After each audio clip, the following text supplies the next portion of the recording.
ආයිබෝවන් යාළුවනේ ඔන්න අදත් මං හොඳ රෙසිපි එකක් අරගෙන ආවා. මුලින්ම බලා ගන්නකො මොනවද මේ මේසෙ උඩ තියෙන්නේ කියලා. මේක විශේෂයෙන්ම මම තෝරගත්තේ අපේ පිට රටවල් වල ජීවත් වෙන මගේ මේ යාළුවන්ට පිට රටක ජීවත් වෙන ඔයාලට මේ අම්බරෙල්ලා ව්‍යංජනයක් හදාගන්න හැටි තමයි අද මම මේ කියා දෙන්න යන්නේ. විශේෂයෙන්ම මම මේකට තෝරගත්තේ පිට රටවල් වල ජීවත් වෙන මගේ ප්‍රියතම යාළු මිත්‍රයන්. අම්බරෙල්ලා අපිට ඉතින් ලංකාවේ තිබුණාට පිට රටක ජීවත් වෙන අපිට අම්බරෙල්ලා ටිකක් හොයාගන්න හරි අමාරුයි නේද? අපි ඉතින් දන්නවා නමුත් ඉතින් අම්බරෙල්ලා කොහේ හරි හැම තැන්වලම සමහර තැන්වල තියෙනවා. අපි අද බලමු කොහොමද අම්බරෙල්ලා ව්‍යංජනයක් අම්බ ව්‍යංජනයක් නැත්තම් රසට කොහොමද අපි හදාගන්නේ. මෙන්න මේ පළතුර තමයි මම සකසා ගත්තේ. අපි දන්නා කවුරුත් දන්නා මේකට කියන්නේ කිවි පළතුරෙන් තමයි මම අද මේ අම්බරෙල්ලා ව්‍යංජනය සකස් කරන්න යන්නේ. අපි මුලින්ම බලමු මොනවද මේකට අවශ්‍ය වෙන්නේ කියලා.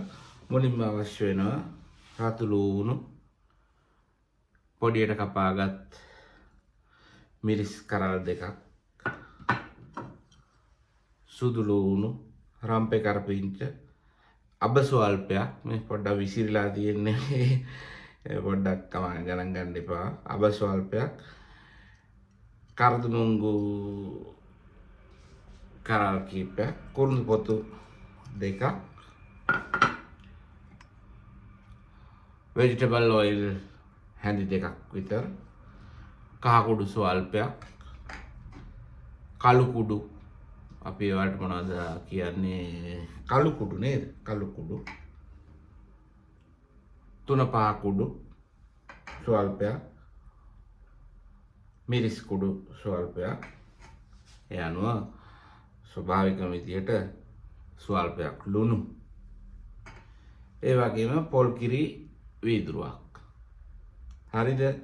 අපි එහෙනම් යමු බලන්න කොහොමද මේ ව්‍යංජනය අම්බරෙල්ලා ව්‍යංජනය සකස් කරන්න කියලා. මුලින්ම මම මොකද දන්නවද කරන්නේ? මේ කිවි ගෙඩිය අරගෙන දෙපැත්ත මේ විදිහට කපලා ඉවත් කරනවා. ඉවත් කරලා ඉවරලා මේ විදිහට පොතු අර ගන්නවා. මේ විදිහට පොත් අරගත්තාම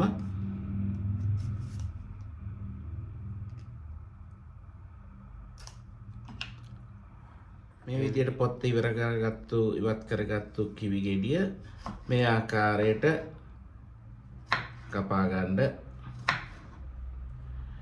පොඩියටම නැතුව මේ විදිහට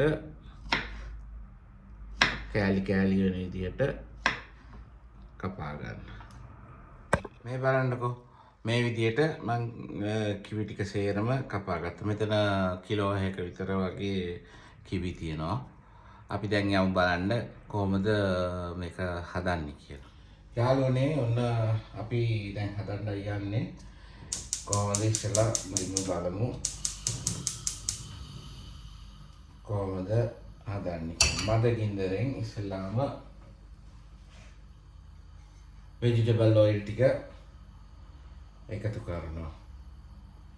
vegetable oil ටික පොඩ්ඩක් රත් වෙන්න තියන්න ඕනේ. හරි. ඔයිල් ටික රත් වුණාම ඉස්සෙල්ලාම අපි දාගමු මේ රම්පේ කරපිංච ටිකයි, සුදු ලූණු ටිකයි, කරදමුංගු නැටි ටිකයි, කුරුඳු පොතු කෑලි ටිකයි. ඉස්සෙල්ලාම මේ විදිහට අබ ස්වල්පයක් සමග මට අමතකුණා කියන්න දාලා පොඩ්ඩක් මේක කරවෙන්න හරි. මේක හොඳට කරවේගෙන එනකොට අපි ඉස්සෙල්ලාම දාමු මිරිස් කුඩු ස්වල්පයයි. බලා ගන්න. මිරිස් කුඩු ස්වල්පයයි, කහ කුඩු ස්වල්පයයි, තුන පහ කුඩු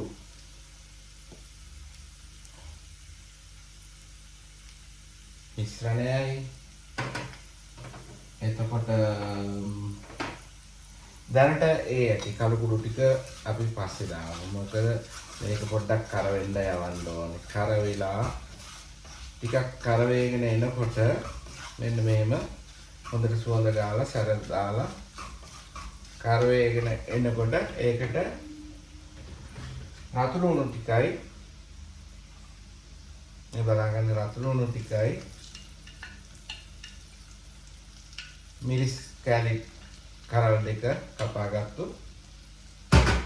ඒක දාලා කල කරන ගමන් රසානුව ලුණු ස්වල්පයක් දාන්න ඕනේ. මොකද වැඩිපුර දාන්න එපා. ලුණු කිවි ඇඹුල් සහිත පළතුරක් නිසා ලුණු ගතියක් තියෙන නිසා ලුණු ස්වල්පයක් දාලා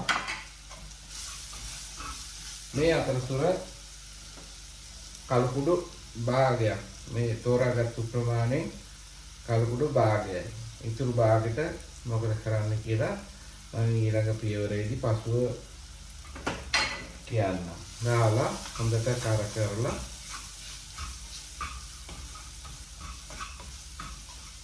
හොඳට ටිකක් කරන්න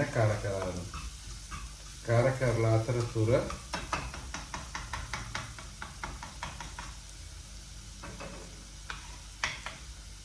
හරි. ඉන් පසුව මේ ලුණු ටිකත් හොඳට කරවිගෙන ආවට පස්සේ අපි කපාගත්තු කිවි ටික හිමීට දාලා හොඳට පොඩි නොවේ ඉන්න. මොකද කිවි කියන දේසියුම් පළතුරක් මෙන්න මෙහෙම උඩ යට කලවම් කරන්න හොඳට. උඩ යට තියෙන දේ උඩ තියෙන ලියුණු මිරිස් ඔක්කොම උඩට මතුවෙන්න මෙන්න මෙහෙම හොඳට කලවම් කරලා ඉවරයි. දැන් හොඳට රතු පාටට කලවම් වෙනා නේද? මෙහෙම තියෙද්දි මතක් කරන්න ගින්දර අඩු කරන්න. සමා වෙන්න සැර මේ ගින්දර මද ගින්නේ කියලා තියනකින්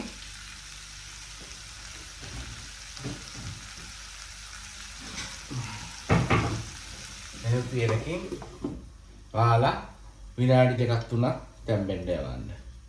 හොඳට බලන්න විනාඩි දෙකක් විතර ගියාට පස්සේ වතුර ගැටියක් එන්නේ නැහැ. මොකද අපි වතුර එකතු කරුවේ නැහැ. දැන් ටිකක් තැම්බුණාට පස්සේ අපි මේකට අපේ කිරි මිශ්‍රණය ස්වල්පයක් හෝ ප්‍රමාණයට බලන්න. මම මේ ගානට කිරි ටිකක් දාගත්ත. වීදුරුවක්ම දැම්මේ නැහැ. මම මේ ප්‍රමාණය බලලා මගේ ඇස්මායිමටයි මම කිරි ටික දැම්මේ. දාලා බලන්නකො මෙහෙම දාලා තව ටිකක් කිරෙන් තැම්බෙන්න විනාඩි දෙක තුනක් මේ විදිහට හොඳට වහලා තියන්න. හරි මේ බලන්නකො දැන් හොඳට තැම්බීගෙන කිරි එක උතුරාගෙන හොඳට හොදි ටිකකුත් එක්ක තියෙනවා. දැන් මොකද දන්නවද කරන්නේ? අර මම කිව්වා නේද කලින් දැන් ඉස්සෙල්ලාම ලිව ඔෆ් කරන්න ඕනේ. ලිව ඔෆ් කරලා අර ඉතුරු කරගත්තු කළු කුඩු ස්වල්පය මේ විදිහට උඩින් මෙන්න මේ විදිහට ඉහළ වගේ තියන්න.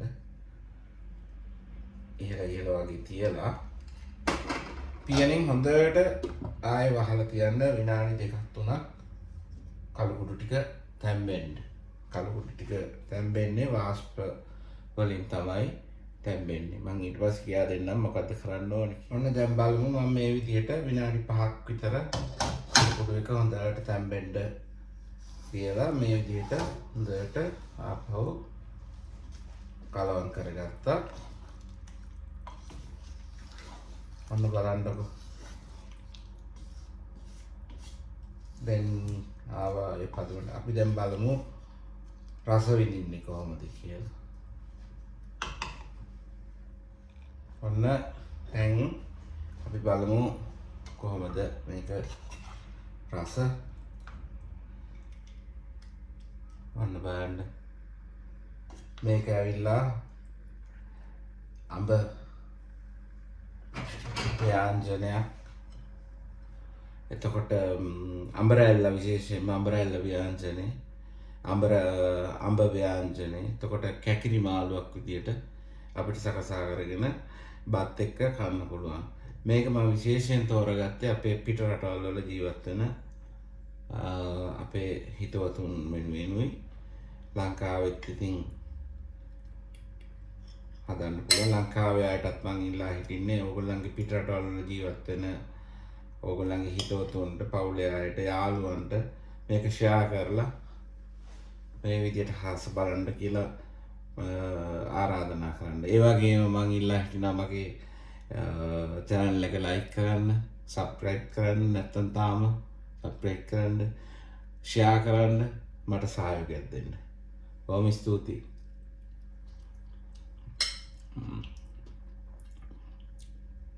අඹරැල්ල පදම ෂුවර් ඕගොල්ලෝ කාලා බැලුවොතින් මං කියපු දේවල් සේරම ඒ විදියට මට ෂෙයා කරයි, මට ලයික් කරයි,